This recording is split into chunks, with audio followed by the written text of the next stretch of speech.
love and fear cannot coexist because they are coming from two different places, two different masters. Welcome back to one's journey of unwinding the mind and, of course, your daily microdose.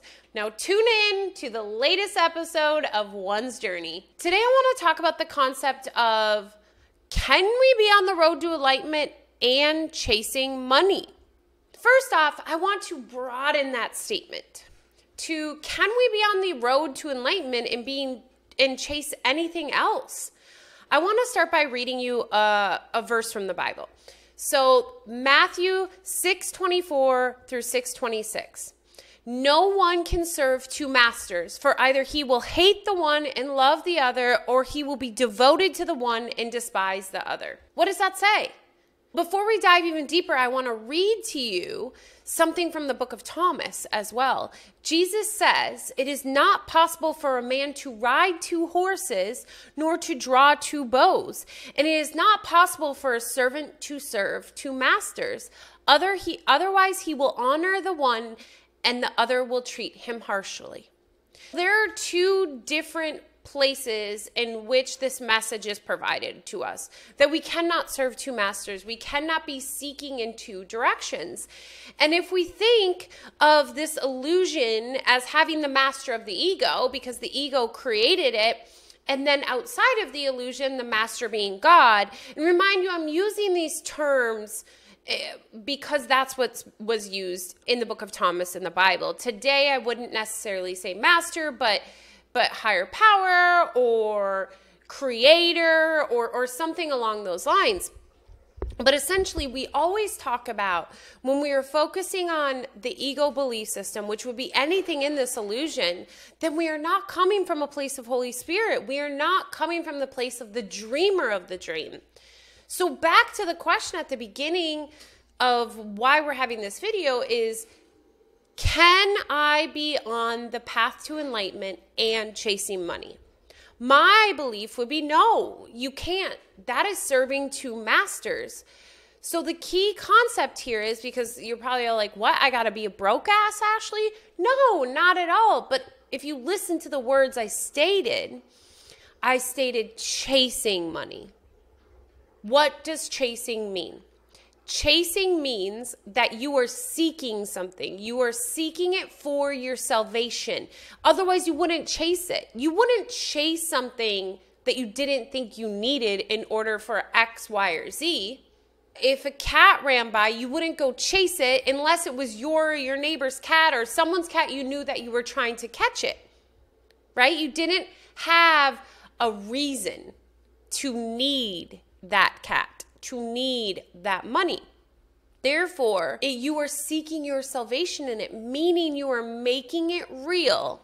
And if we make the illusion real, then we cannot be coming from the place of the dreamer, the Holy Spirit, because the Holy Spirit or your highest self knows that this illusion is an illusion. Nothing within it is truth, and nothing within it will provide you with the eternal peace and happiness you are seeking. It is impossible for that to happen. So today, I believe in the New Age movement, there is this love to believe that we are on this path to enlightenment, but in the process, it's through money, it's through making our body look better, it's through status, it's through fame. But that can't be true. That would mean you are serving two masters, and that is physically impossible. Just like Jesus says in the book of Thomas, you can't ride two horses. I don't even, like when you think of anatomically how you are, I know he was using it as like a reference point or a parable, but essentially think of anatomically, you can't ride two horses. You can't you can't draw back two bows because you need both of your arms.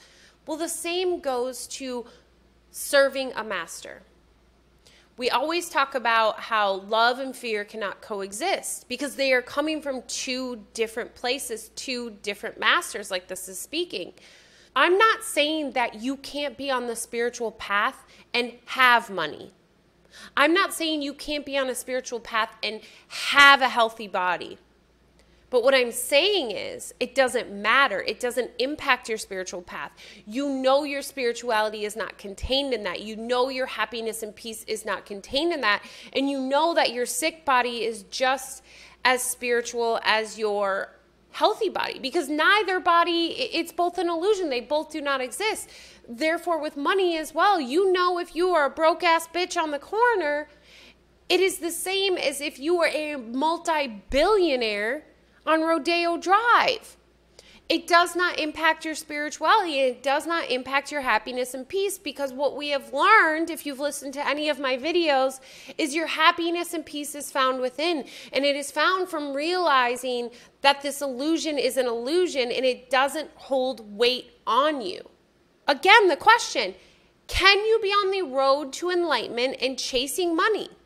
No, you can't, because you are serving two masters. You are seeking your salvation outside of you.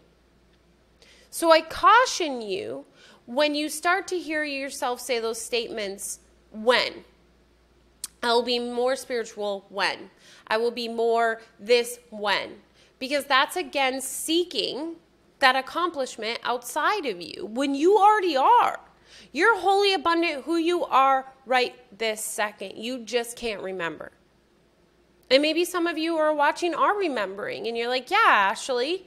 And I'm going to do another video about finding versus remembering, because I think that's a big misnomer, because that also goes into the concept of chasing.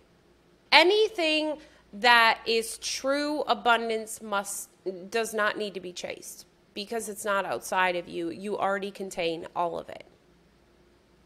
Again, you cannot be on the road to enlightenment and be chasing money. But you can be on the road to enlightenment and have money. But you also, the next day, if you lost it all, you could still be on the same path, right? That's the difference too. A lot of people who have all of a sudden found this spiritual awakening after they're making millions of dollars, and they're like, I'm awoken, I had this enlightenment, I went on this ayahuasca trip, all these things. I'm not devaluing that, but what I'm saying is, my question to them would be, are you still on this path if tomorrow you lost it all? Because I don't think that question is asked enough for people to really take a step back and get curious and bring some awareness to, am I telling myself the truth? Or is this another ego smoke and mirrors to keep me stuck and to mask me truly seeking salvation outside of me, but I just so happen to have it all right now, so I feel as though it has nothing to do with it? Thank you so much for tuning in today. I know this video was shorter than usual, but this is pretty to the point. I hope you share some thoughts. I hope this provokes some thoughts within you about things that you are seeking outside of yourself, and a realization that you can't serve two masters at the same time. You can't ride two horses at the same time, meaning if a lot of your time is spent focused on those external things, then you're really spending a lot of time in the ego belief system. But the cool thing is, all it takes is a holy instant to choose different. This second right now, you can make the conscious decision to choose different, to come from the place of Holy Spirit and remind yourself that your peace and happiness is within. As always, until next time, remember you are worth it. Much love. Bye.